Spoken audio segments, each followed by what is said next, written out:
मैं अपने म्यूजिक धमाका की ओर से आ रहे हैं हमारे श्याम सावरिया जी, सिकंदर बादशाह जी और संजीव ठाकुर जी, और साथ दे रही है हमारे निर्देशांगनाएं। यो बाबा हेलो हेलो अहाँ के तो हम देखने छली केस उजर उजर यो हम कारी के ना भगलियो डाई करबै छै अहाँ केस के यो बाबा। अरे भक्त तुझे पता नहीं है? नहीं प्रभु, अभी कलयुग चल रहा है।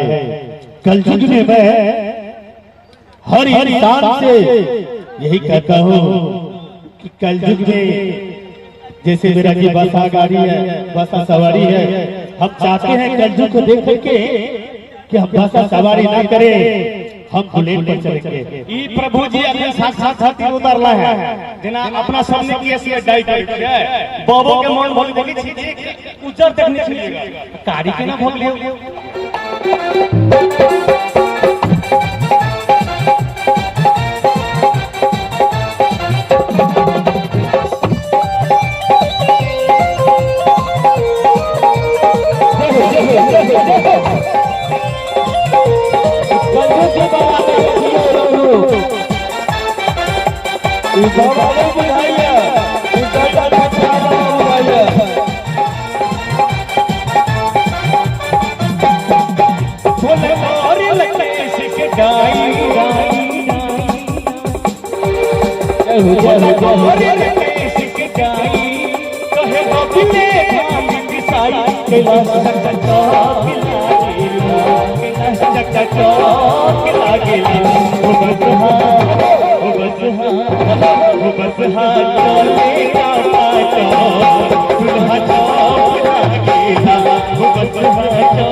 करके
वो बसहा चले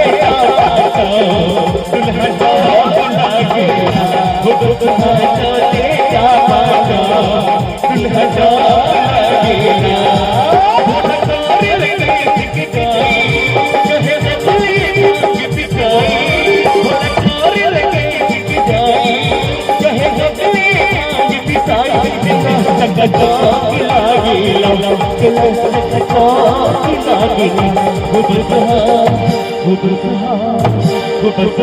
चले दुल्हा